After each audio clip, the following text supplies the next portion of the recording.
Bismillahirrahmanirrahim. Assalamualaikum warahmatullahi wabarakatuh. Waalaikumsalam warahmatullahi wabarakatuh. Baik, selamat siang teman-teman mahasiswa semuanya. Gimana nih kabarnya hari ini? Alhamdulillah baik ya. Dari aura-aura wajahnya nih sangat terpancar akan kebahagiaan ya teman-teman. Sangat terlihat aura-aura seorang mahasiswa baru. Bener nggak tebakan aku? Gimana nih perasaannya yang tadinya menjadi seorang siswa-siswi di SMA tibanya beralih menjadi seorang mahasiswa? Gimana perasaannya? Kaget. Happy, excited, Frustasi. capek ya, berbang 50-50 ya teman-teman. Kalau happy kira-kira opsinya yang buat happy itu karena mata kuliahnya, dosennya, atau ada seseorang yang menjadi alasan teman-teman untuk bahagia ke kampus? Opsi yang mana itu kira-kira? Bekalnya naik. Adalah pokoknya ya, udah inti dari semuanya teman-teman. Semoga tetap semangat karena perjuangan teman-teman masih sangat panjang ya teman-teman. Baik, sebelumnya aku mau ngucapin terima kasih banyak buat teman-teman semuanya yang sudah berkenan, berkesempatan untuk dapat hadir pada kegiatan kampanye siang hari ini. Sebelum itu aku mau izin untuk memperkenalkan diri terlebih dahulu ya teman-teman.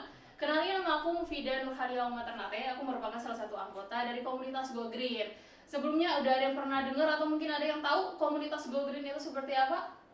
Belum? Baik, aku bakal ngejelasin secara singkat ya latar belakang dari komunitas aku ini teman-teman.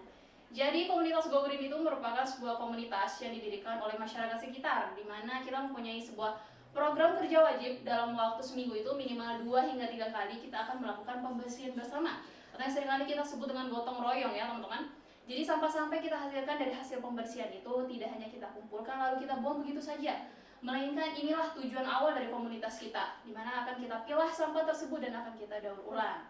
Jadi mungkin saja sampah-sampah yang tadinya itu dapat merusak, dapat mencemari lingkungan, tapi dengan pengambilan langkah terbaik seperti ini, maka sampah-sampah tersebut akan memberikan dampak yang lebih positif untuk lingkungan kita ya teman-teman. Menarik nggak komunitas aku? Kalian mau join nggak kira-kira?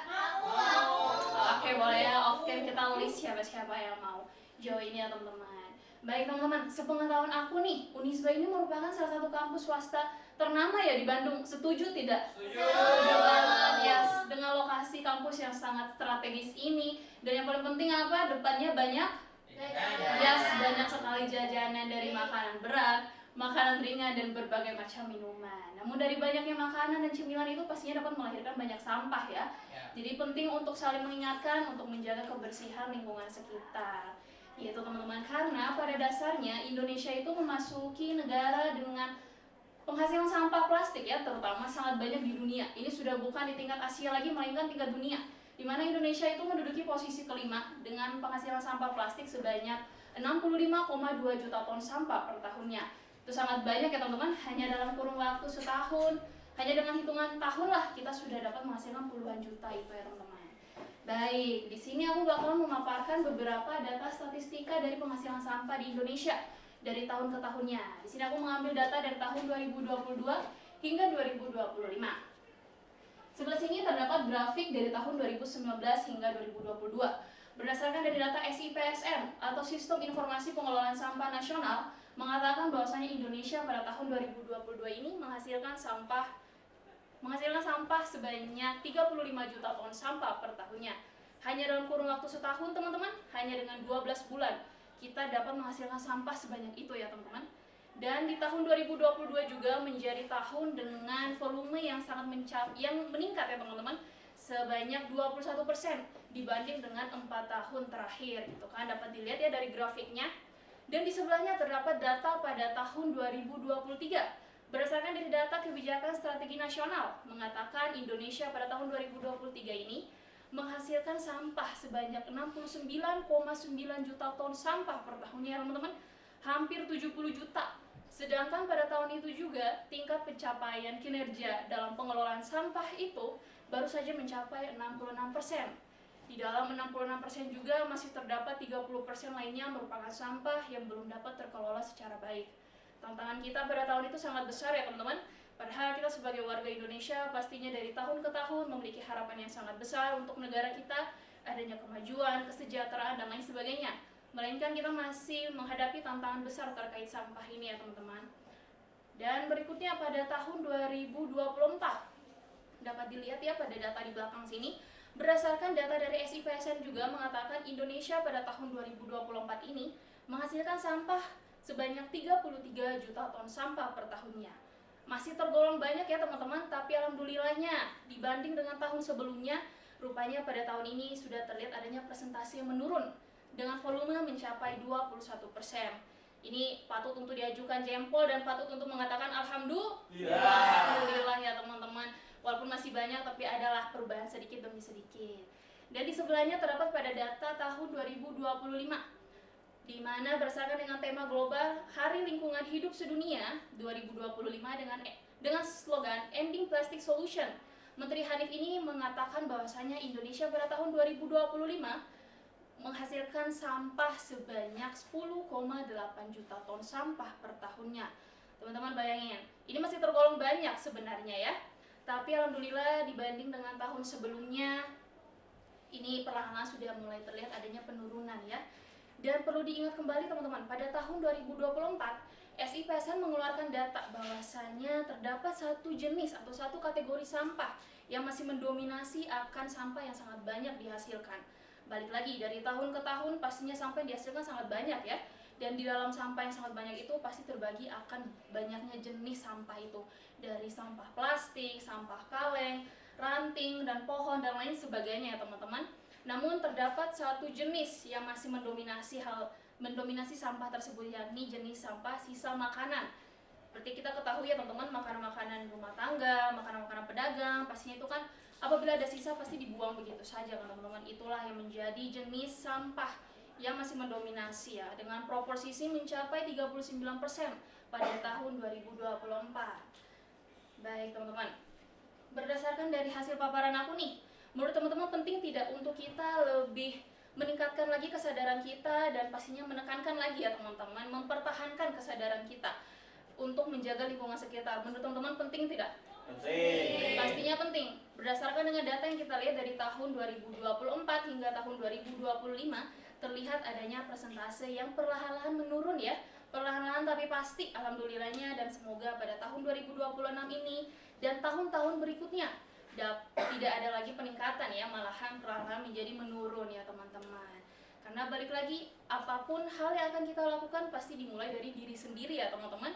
Dan dalam ajaran agama juga sudah sangat menekankan untuk menjaga kebersihan, yakni kebersihan adalah sebagian dari iman. Jadi patut untuk kita saling mengingatkan satu sama lain guna menjaga kebersihan lingkungan ya.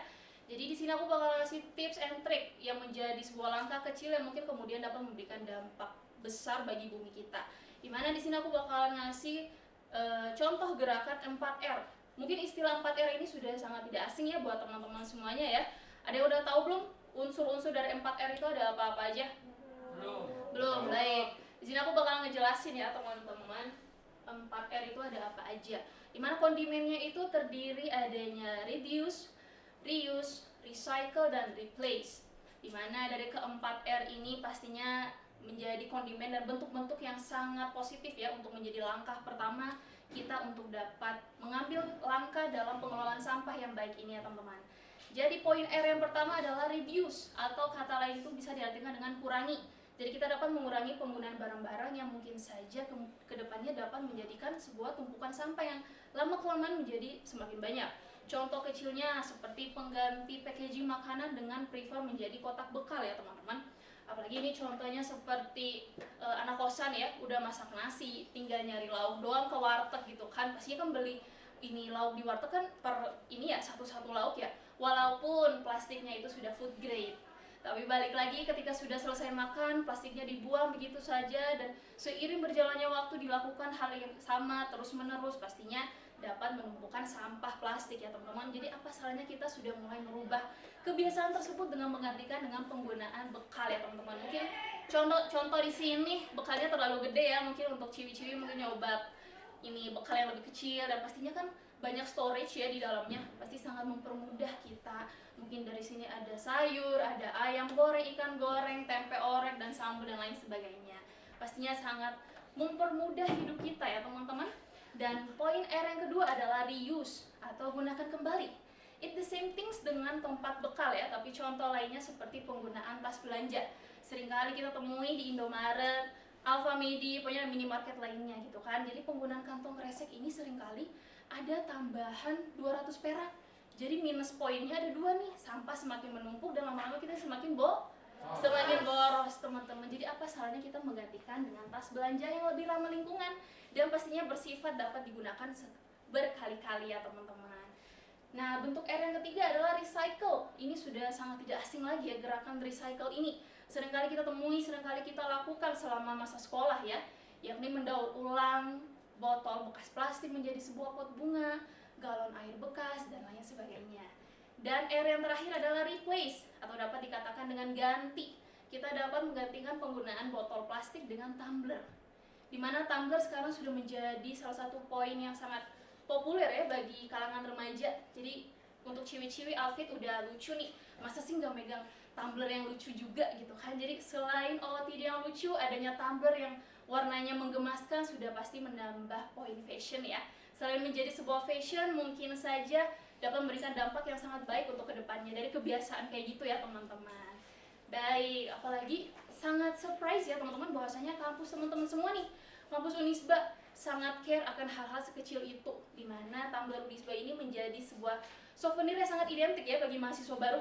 Jadi selain mendapatkan jas alma mater, adanya juga tumbler Unisba, dan alhamdulillahnya ada fasilitas ya yang memadai. Jadi tidak hanya tumbler yang diberikan, namun ada tempat apa teman-teman?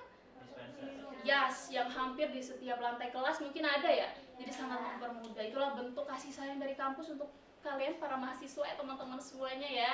Baik, tepuk tangan dulu dong, harus bangga, bersyukur menjadi bagian dari Unisba ya teman-teman. Wah teman-teman, sudah tidak terasa ya, hampir kurang lebih 10 menit kita ngobrol-ngobrol, kita diskusi bareng pada siang hari ini. Sangat besar harapan dari aku untuk diskusi pada siang hari ini dapat memberikan banyak manfaat, banyak pengetahuan baru buat gak cuma dari teman-teman, buat aku juga dan orang sekitar ya teman-teman. Perlu kita tekankan lagi kesadaran kita untuk menjaga kebersihan lingkungan ya teman-teman. Mungkin kita dapat bertemu pada kesempatan lainnya lagi ya teman-teman. Sampai jumpa lagi. Sekian dari aku. Wassalamualaikum warahmatullahi wabarakatuh.